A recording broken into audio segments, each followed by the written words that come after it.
Hola, buenos días. Buenos días a todos. Pues hoy una pequeña sorpresa. No sé si podéis adivinar dónde estoy. Aquí estoy, en el nuevo local. Está todavía en obra. Eso es el cartel del antiguo local. Tengo ahí puesto con 2 a 3 atriles de música. Y bueno, pues poquito a poco vamos avanzando aquí. Están terminadas las paredes, pues el techo, falta pintar el suelo, pero gloria a Dios. En primer lugar quiero dar las gracias a todos que han colaborado en muchos sentidos, muchos niveles. Hay una persona en particular que merece muchas gracias, que es Juan, que ha sido coordinador de la obra aquí cada día en el local y además de muchas gestiones y llamadas telefónicas y etcétera, etcétera. Pero gloria a Dios, toda la gloria sea a Él. Vamos avanzando y si Dios quiere en un par de semanas. Bueno, depende de muchas cosas. Siempre decimos todo como si fuera tentativo, porque con esto de COVID y la situación actual es lo que más he aprendido, que todo es en las manos del Señor, ¿no? Pues ayer mi esposa Holly y mi hija Ana empezamos a decorar. Bueno, yo digo empezamos, realmente fue ellos, nuestro piso, para la Navidad. Todo el día escuchando, mientras yo estaba preparando el mensaje, escuchando al fondo música navideña. Y parece que incluso en el año 2020, a pesar del coronavirus, vamos a poder celebrar la Navidad. Incluso tengo algunas fotos de las decoraciones que ha puesto a Holly y Anna en nuestro piso. No sé si va a salir en la pantalla o no.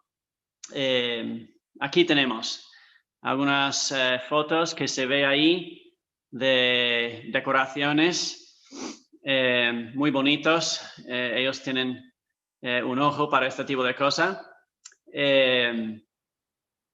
Y eso, que vamos a hablar del espíritu de Navidad. Y bueno, se ve ahí, ¿no? Que árboles, un Belén, un calendario de Adviento y cosas, ¿no? También he tomado un selfie. Eso es un selfie. Bueno, no estoy tan malo, pero a veces mi familia dice que soy un poco Grinch, ¿no? Durante las Navidades. Bueno, a pesar de eso, durante el próximo mes vamos a ver una serie de mensajes sobre el espíritu de la Navidad. ¿Qué es el espíritu de Navidad? Bueno, hay muchas formas en que podrías definir, ¿no? Esta frase. A veces esta frase espíritu de Navidad se usa en las películas de Hollywood, no sé, para describir un sentimiento general de calor, generosidad y amor que la gente suele experimentar durante esta temporada. Pues supongo que eso es algo inofensivo, pero no es lo que yo quiero decir con espíritu de Navidad. Bueno, hay otras también definiciones. A veces el espíritu de Navidad está incluso, toma una forma de la religión de nueva era, ¿no? Encontré una cita en internet que decía lo siguiente: según el ángel Uriel, no sé quién es el ángel Uriel, relata que el espíritu navideño llegó a la Tierra proveniente de una galaxia lejana y se instaló en la región norte, en lo que hoy se conoce como la península escandinava. El espíritu de la Navidad es concebido no como una persona de carne y hueso, sino más bien como una energía que viene desde el centro de nuestro sistema estelar y que llega año tras año para repartir más que cosas materiales, aquello de lo cual los seres humanos no pueden prescindir: paz, amor, armonía y alegría. Entonces, bueno, eso es pura nueva era, ¿no? Todo, nada de sentido cristiano, todo de energía de la galaxia, ¿no? Bueno, lo peor de esta página web que encontré es que luego dio indicaciones de cómo atraer el espíritu navideño, ¿no? Por medios de pasos de realmente espiritistas. O sea que muy peligroso, ¿no? Invitando a tu vida fuerzas demoníacas. Eso no es lo que quiero decir con espíritu de Navidad. Durante las próximas 5 semanas quiero hablar sobre un espíritu, el espíritu muy particular, el Espíritu Santo, el Espíritu de Dios, el Espíritu de Cristo. Y para estudiar este tema vamos a ver los primeros 2 capítulos, algunos pasajes del primer capítulo del Evangelio de Lucas. Estos 2 capítulos al principio de Lucas contienen narraciones navideñas, la concepción, el nacimiento y infancia de Jesús, estos relatos que son tan conocidos, ¿no? Pero lo que encontramos cuando estudiamos esos 2 primeros capítulos es algo interesante sobre el Espíritu Santo. Se aparece el Espíritu Santo, esta palabra, este nombre, 5 veces, tratando con 5 personas distintas. Y las 5 personas son Juan el Bautista, María, el madre de Jesús, Elizabeth, Zacarías y Simeón. 5 personas, 5 veces aparece el Espíritu Santo en los primeros 2 capítulos del Evangelio de San Lucas. Y voy a leer el pasaje de hoy, que es en Lucas capítulo 1, pero antes de leerlo y antes de comenzar este estudio que viene del estudio del Evangelio de Lucas, creo que es importante que recordemos algo sobre quién es Lucas, este autor, este escritor del Nuevo Testamento. En primer lugar, es el único gentil escritor del Nuevo Testamento, no judío. O sea que tiene un lugar único en el Nuevo Testamento. No solo eso, pero de los 4 escritores de los Evangelios, Lucas es el único escritor que no fue testigo ocular de Jesús. Todo lo que Lucas aprendió sobre Jesús fue a través del testimonio de los demás. E incluso Lucas lo dice en primero Lucas 1:13, dice, me ha parecido también a mí, después de haber investigado con diligencia todas las cosas desde su origen. Se ve ahí que había hecho una investigación, ¿no? Entrevistas de los apóstoles para escribir su evangelio, su relato sobre la vida de Jesús. Y eso es muy interesante. De hecho, tengo una cita del pastor y autor estadounidense Eugene Peterson, y él escribe algo muy interesante acerca de Lucas. Dice, los otros escritores de los evangelios, o sea que Mateo, Marcos y Juan, vieron y escucharon y tocaron a Jesús, comieron con él, caminaron con él, oraron con él, lo escucharon contar sus historias y fueron testigos de su muerte, resurrección y ascensión. Todo eso le vino de segunda mano a Lucas. Sin embargo, resulta de que no era de segunda mano en absoluto.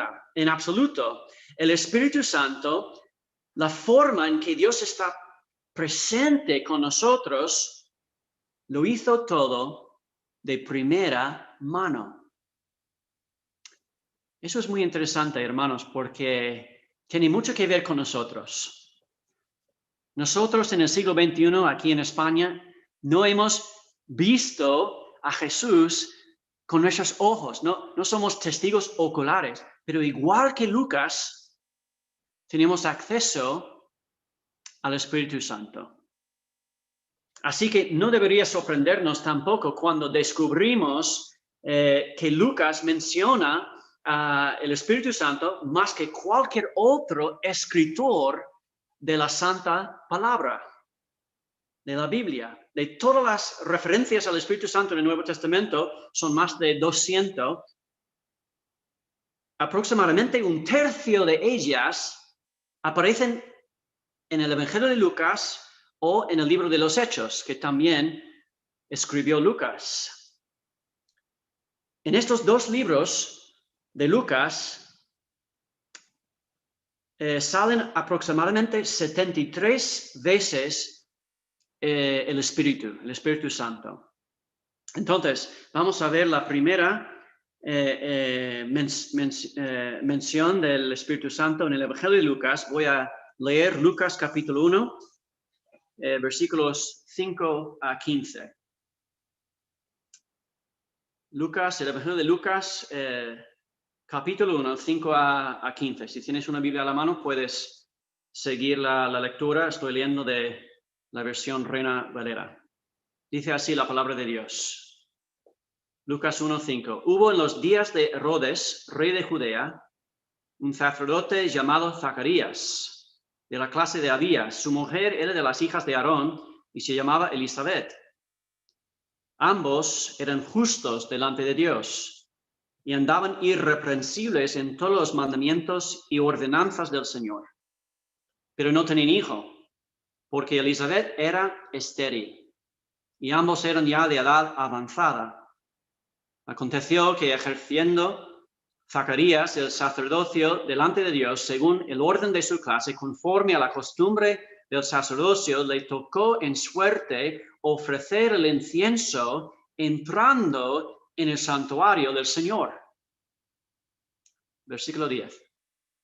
Y toda la multitud del pueblo estaba fuera orando a la hora del incienso, y se le apareció un ángel del Señor, puesto en pie a la derecha del altar del incienso, y se turbó Zacarías al verle, y le sobrecogió temor.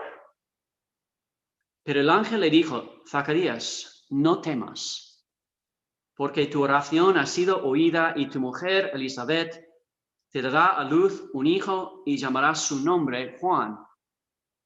Y tendrás gozo y alegría, y muchos se regocijarán de su nacimiento, porque será grande delante de Dios, no beberá vino ni sidra, y será lleno del Espíritu Santo, aún desde el vientre de su madre. Oramos. Padre, gracias por esta palabra, que es palabra tuya, palabra de vida, eficaz y poderosa, para convencernos de nuestra necesidad de ti, Señor, y para mostrarnos quién eres tú y las buenas noticias de tu Evangelio. Señor, ayúdanos hoy. Abre nuestros oídos para oír el mensaje que tú tienes, Señor, para que podamos encontrarnos contigo, Señor, en esta mañana, porque oramos en el nombre de Jesús. Amén. Entonces, la pregunta con la cual voy a empezar es esta. ¿Qué es el Espíritu Santo? Pues ya me he equivocado, porque no es la pregunta adecuada. La pregunta correcta es ¿quién? No qué. ¿Quién es el Espíritu Santo? Porque según la Biblia, el Espíritu Santo es una persona, no una fuerza de energía, como dicen los de la nueva era. Es una persona, una de las 3 personas de Dios. O sea que el Dios de la Biblia, el Dios que se revela a través de las páginas de la Santa Escritura, es Padre, Hijo y Espíritu Santo, 3 en 1 y 1 en 3. Y todo eso es un misterio, ¿no? Todo eso suena algo muy teológico, ¿no? Pero el punto importante que quiero que recordéis al comienzo de este estudio del Espíritu Santo es que el Espíritu Santo, según la palabra de Dios, no es solamente una fuerza de energía, no es una nube, no es algo como la electricidad, no es un fantasma, es una persona. Dios, el Espíritu Santo, una persona de Dios personal, real y presente en la vida de cualquier creyente en Jesús. Y bueno, un estudio del Espíritu Santo podría ser un estudio muy largo. Hay más de 200 referencias sobre el Espíritu Santo en el Nuevo Testamento. Hay mucho que podríamos aprender, mucho más que cabe en cinco mensajes. Entonces, si quieres, si deseas, sería muy fácil buscar estas 200 referencias en Internet a través de tu app de la Biblia y hacer un estudio, ¿no?, del Espíritu Santo durante estas Navidades. Yo creo que es una buena idea y creo que te ayudaría acercarte a Dios, ¿no? Ser más consciente de la presencia de Dios en tu día a día. Pues entonces, el pasaje de hoy. En el pasaje de hoy, quiero destacar 3 obras del Espíritu Santo, tal como el Espíritu Santo está obrando en Juan el Bautista. Primero, quiero que veas que Juan el Bautista, en este pasaje, aún no ha nacido. Antes de nacer, el Espíritu Santo está obrando en la vida de Juan el Bautista. Juan el Bautista, aquí en este versículo 15, dice, aún desde el vientre de su madre, es un Juan el Bautista embrionario. Es antes de que nazca, ¿no? El Espíritu Santo está allí obrando en su vida, juntando sus huesos, componiendo sus vasos sanguíneos, sus células, material de su cuerpo y su cerebro. Todo eso está haciendo el Espíritu Santo. ¿Y qué quiere decir todo eso? Que la obra creativa del Espíritu Santo no es un accidente. Todo lo que está dentro del vientre de su madre es obra del Espíritu. No solo su cuerpo, también su alma se formó, se preparó, movió. ¿Para qué? Para un día Juan el Bautista iba a lograr el propósito que Dios tenía en mente para él. Y hermanos, quiero decir una cosa, que no es cierto eso solamente para Juan el Bautista. También es cierto para ti y para mí.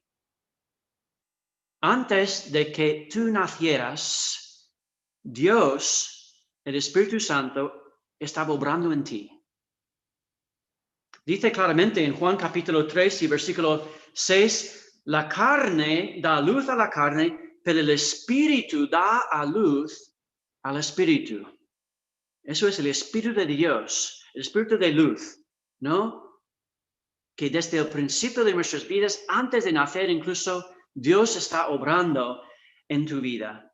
Y quiero decir una cosa, si tú estás escuchando hoy este mensaje, si estás conectado por internet, escuchando este mensaje de la palabra de Dios, si hay algo en ti que tiene curiosidad o interés en Jesús, la persona de Jesús, no es por casualidad, no es por accidente, es la obra del Espíritu Santo en tu vida. Porque Dios, el creador de todo este universo, no solo ha creado, ha hecho tu cuerpo, también está formando tu vida espiritual, está involucrado en la creación y formación y desarrollo de tu alma. Incluso es interesante porque según la palabra de Dios, antes de que tú supieras quién era Dios, su espíritu estaba obrando en ti. Incluso para atraerte a ti, a Él. Jesús dijo en Juan capítulo 6, Juan capítulo 6 y versículo 44, dice Jesús, ninguno puede venir a mí si el Padre que me envió no le trajere, y yo le resucitaré en el día postrero. También dice en Filipenses capítulo 1 y versículo 6, el apóstol Pablo diciendo que estoy persuadido de esto, que el que comenzó en vosotros la buena obra, la perfeccionará hasta el día de Jesucristo.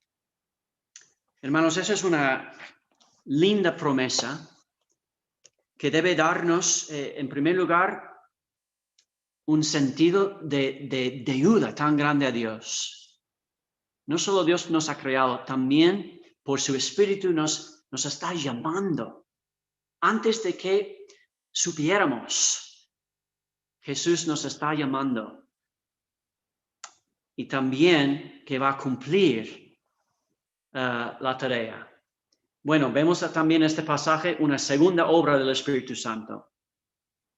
Esto podemos ver en versículo 15. De hecho, la primera parte de versículo 15, hablando de Juan el Bautista, dice, porque será grande, palabra de Dios a través del ángel, porque será grande delante de Dios, no beberá vino ni sidra, y será lleno del Espíritu Santo. ¿Qué son esas palabras? Esas palabras es una descripción del futuro de Juan el Bautista. Para poner esas palabras, hacerlas más ordinarias, Juan el Bautista será grande delante de Dios, o sea, será importante para Dios. Y su vida, dice aquí, no beberá vino ni sidra, irá más allá de una vida ordinaria, centrada en placeres materiales. No, será una vida dedicada al servicio de Dios. Si haces un estudio de este versículo, encuentras que los eruditos nos dicen que esta frase, que no beberá vino ni sidra, es una referencia a algo que se llamaba el voto nazareo. El voto nazareo. ¿Qué era el voto nazareo? Bueno, viene de una palabra de los judíos, de hebreo, nazareo, que tiene significado de separado o puesto aparte. Y en la Biblia, el voto nazareo en el Antiguo Testamento fue una forma de consagrar a una mujer o a un hombre al servicio del Señor. Se lo hizo mediante un voto hecho en público de cumplir con una serie de normas, prescripciones que precisamente están narradas en el Antiguo Testamento, en el capítulo 6 del libro de Números. Y eran básicamente las siguientes. Básicamente tres cosas. La abstención del vino o otras bebidas alcohólicas, no cortarse el cabello y no acercarse a los muertos. Muy raro, ¿no? abstener de vino, no cortarse el cabello y no acercarse a los muertos. Eso eran 3 requisitos, ¿no? Para tomar el voto de nazareo, ¿no? El voto nazareo. Obviamente eso es la parte externa, pero la parte interna del corazón iba a ser una vida dedicada, ¿no? O también podría ser por una temporada, un tiempo dedicado al servicio del Señor. ¿Y qué significa todo eso? Pues en la vida de Juan el Bautista, quiere decir que el Espíritu Santo tenía un propósito que iba a lograr en la vida de Juan el Bautista. Un propósito que iba mucho más allá de los placeres materiales y físicos de esta vida.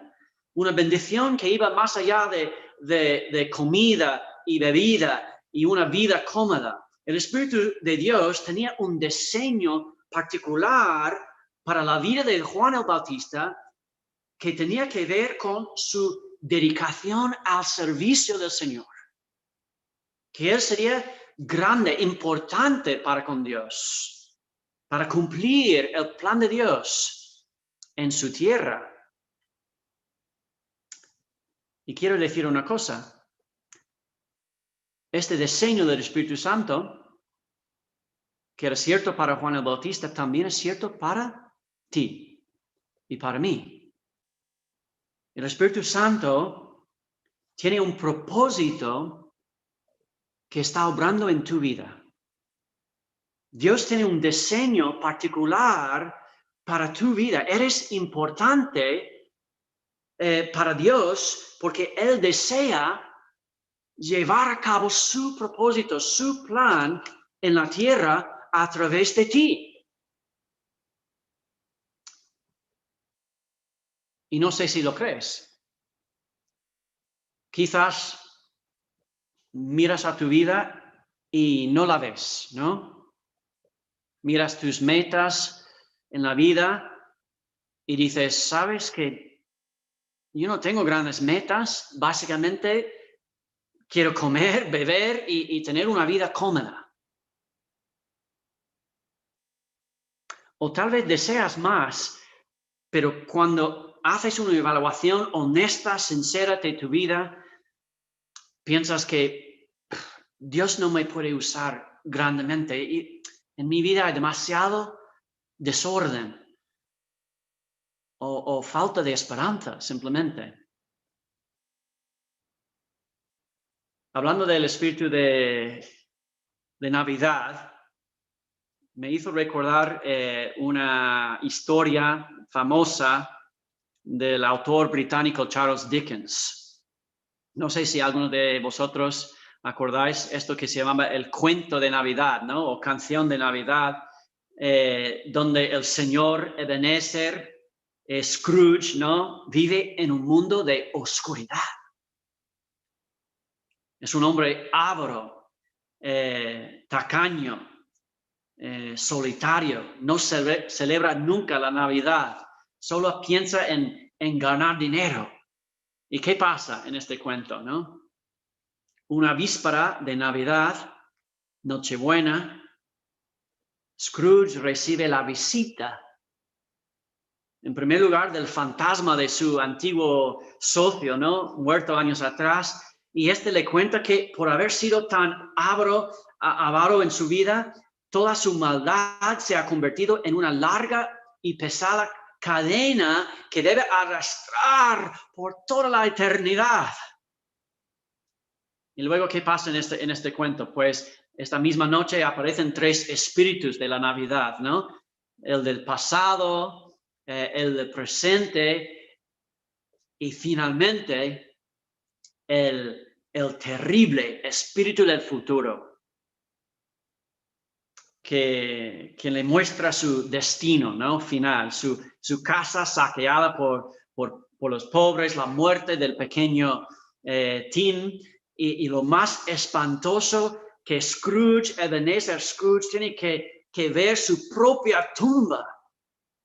ante la cual se horroriza de tal forma que suplica nueva oportunidad para cambiar.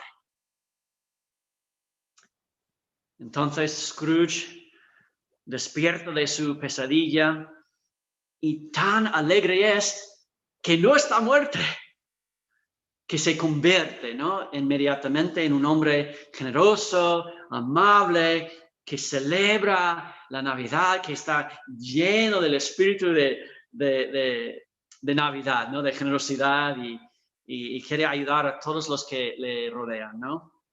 Bueno, es un cuento inolvidable.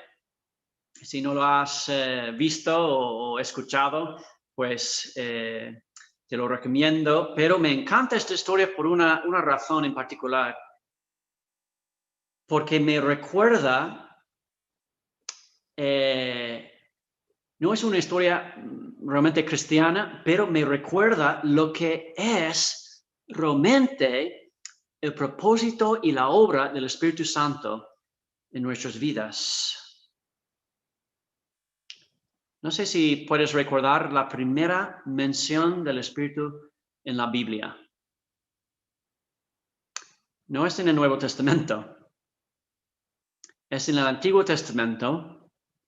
Y no tenemos que esperar mucho para encontrar la primera mención del Espíritu de Dios, porque está en las palabras iniciales de la Biblia, en el libro de Génesis capítulo 1, donde describe un universo preformado, ¿no? Y es interesante cómo describe el universo en la palabra de Dios. En versículo 1 dice, versículo 2, que la tierra estaba desordenada y vacía, y las tinieblas estaban sobre la faz del abismo. Y luego dice, y el Espíritu de Dios,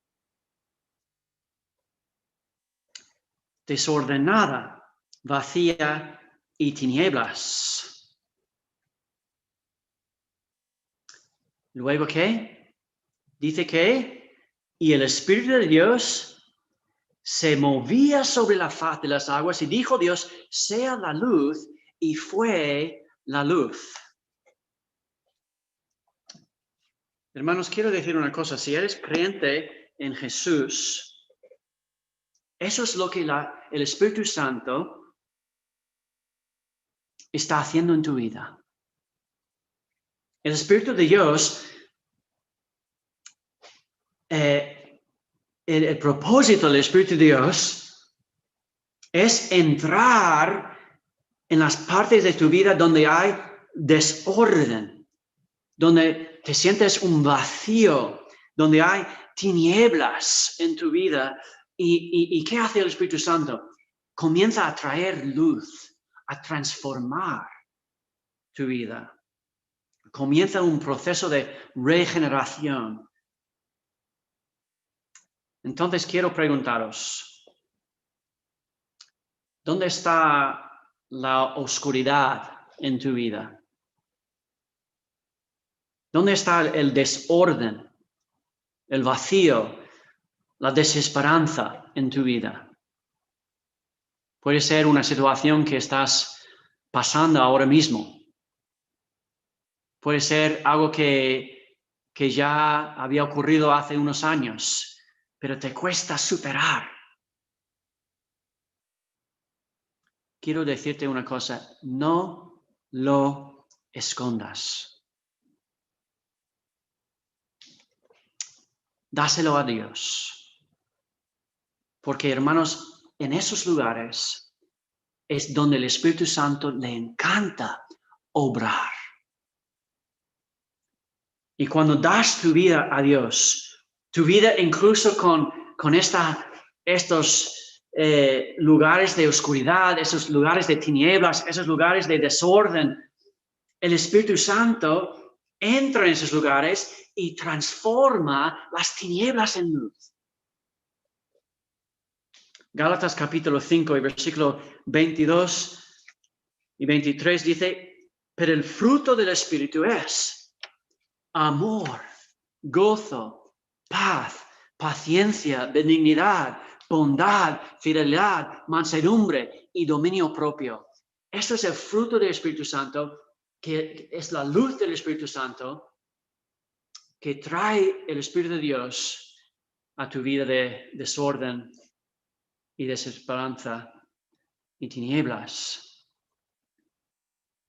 Y hermanos, eso es mucho más profundo que darte una bendición superficial de comida, bebida, bienes materiales, una vida cómoda, ¿no?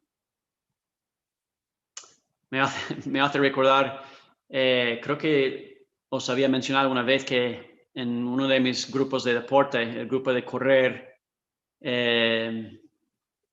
cuando entramos en debates filosóficos o religiosos o políticos, a veces para terminar todo, alguien pone sexo y pasteles, como es la última palabra, ¿no? Sexo y pasteles, y todo el mundo dice, sí, tienes razón, eso es el único propósito en esta vida. ¿Sabes lo que dice en Romanos capítulo 14? Dice, el reino de Dios no es comida ni bebida, sino justicia, paz y gozo en el Espíritu Santo.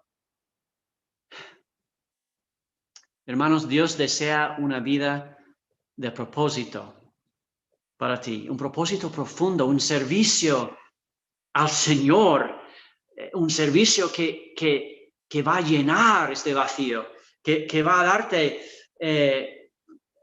en unión con Dios un propósito y un plan y vas a ser parte de su plan en esta tierra, el reino de Dios. No hay nada más significativo, no hay nada más lindo, no hay nada que te va a llenar tanto como unirte con el plan de Dios en esta tierra. Y bueno, hay una tercera, última obra del Espíritu Santo que vemos aquí en Lucas capítulo 1, en la vida de Juan el Bautista no nacido todavía, embriónico, ¿no? Dice en versículos 16 y 17 que Dios, el Espíritu de Dios va a usar a Juan para que él predique el Evangelio y traer a otros a fe en Dios, a fe en Jesús. Mira lo que dice en versículo 16. Y hará que muchos de los hijos de Israel se conviertan al Señor Dios de ellos, y irá delante de él con el espíritu y poder de Elías para hacer volver los corazones de los padres a los hijos, de los rebeldes a la prudencia de los justos, para preparar al Señor un pueblo bien dispuesto. ¿Qué quiere decir eso? Que a través de la vida de Juan el Bautista, muchos de los hijos de Israel se convertirán al Señor. ¿Cómo sucederá esto? Juan traerá un mensaje. Y es el mismo mensaje que viene del mismo espíritu que tuvo Elías, quien es nada más ni nada menos que el Espíritu Santo. Y este mensaje, ¿cuál es el mensaje? Es un mensaje que va a hacer volver los corazones de los padres a los hijos. O sea que va a traer reconciliación a las familias y de los rebeldes a la prudencia, dice. Hermanos, eso es una descripción del Evangelio, de la predicación del Evangelio. Jesús, cuando él comenzó su ministerio público, lo dijo así, que el reino de Dios se ha acercado, arrepentíos y creed en las buenas noticias del Evangelio. Arrepentíos y creed, es decir, a hacer volver los corazones de los rebeldes. Eso es arrepentirnos. Y esto es el mensaje que también predicaría Juan el Bautista para preparar la venida del Mesías.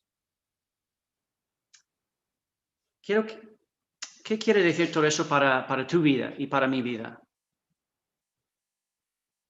Quiere decir que el Espíritu Santo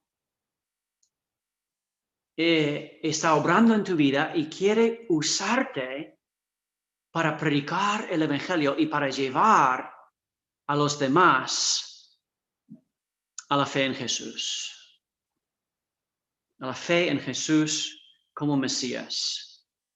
Es el mismo mensaje desde el principio, el mensaje que tú y yo necesitamos, no solo los demás, nosotros tenemos que predicar también a nosotros mismos, ¿no? El mensaje del Evangelio que necesitamos arrepentirnos de nuestro pecado, tenemos que volver a creer en Jesús como la única solución, en su perdón como suficiente para darnos vida, para transformarnos.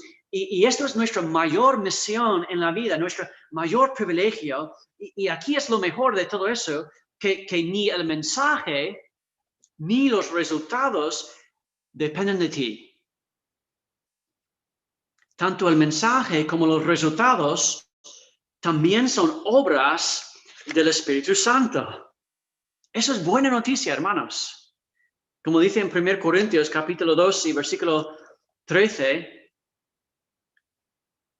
el apóstol Pablo, cuando les decimos estas cosas, no usábamos palabras que provienen, no usamos palabras que provienen de la sabiduría humana. En cambio, hablamos palabras que nos da el Espíritu.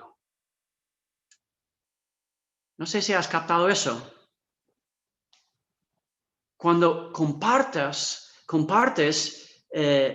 las buenas nuevas sobre quién es Jesús con otra persona,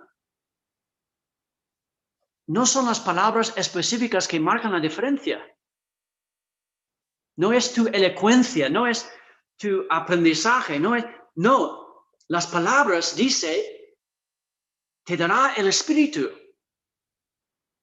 Y la persona va a recibir tu palabra si está ahí obrando el Espíritu.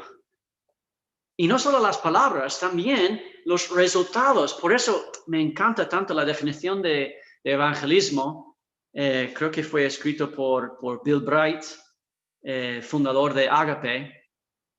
Cuando él dijo, evangelismo es compartir las buenas noticias del Evangelio en el poder del Espíritu Santo y dejar los resultados a Dios. Voy a decirlo otra vez. Evangelismo es compartir las buenas noticias del Evangelio en el poder del Espíritu Santo y dejar los resultados a Dios. Bueno, Jesús dijo en Juan capítulo 16, y eso es sorprendente, dice, es mejor para vosotros que me vaya, porque si no lo hago, el abogado, el consejero, no vendrá. Está hablando del Espíritu Santo. Y dice, cuando Él venga, convencerá al mundo de su pecado, de la justicia de Dios y del juicio venidero. Es decir, hermanos, que eso es obra del Espíritu Santo, de principio a fin. Y por eso podemos relajarnos y hablar con libertad, ser portadores de este mensaje de Jesús, sin preocuparnos por nuestras palabras exactas, sin importarnos por los resultados, porque no depende de nosotros. Eso es obra del Espíritu Santo. Pues son tres cosas que vemos del Espíritu Santo en la vida de Juan el Bautista, todavía no nacido. Y por cierto, quiero terminar con esto. Dios también les dijo a Zacarías y a Elizabeth cómo llamar a su hijo.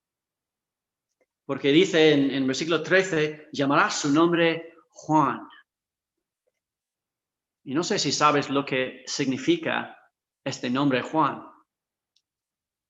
La raíz de este nombre es un nombre hebreo que significa el Señor ha sido misericordioso. El Señor ha sido llena de gracia, de misericordia. Y así es, hermanos. Así que quiero animaros, incluso para tomar riesgos, para juntarte con el propósito de la obra del Espíritu Santo en tu vida. Invitar a alguien a la iglesia, aunque sea por internet, ¿no? Enviarles un enlace, ¿no?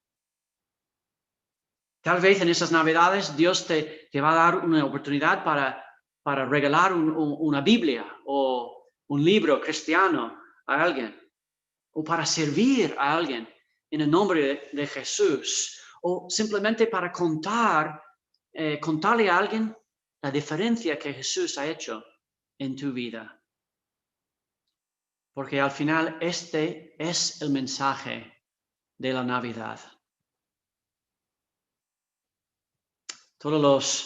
Las reuniones familiares son muy bonitas, las decoraciones, las cenas, los regalos, todo eso es muy bonito, hermanos. Pero no olvidéis el mensaje central de la Navidad. Porque tanto amó Dios al mundo que dio a su Hijo unigénito, para que todo aquel que en Él cree no se pierda, mas tenga vida eterna. Señor, gracias por la obra del Espíritu Santo en tu vida, en nuestras vidas.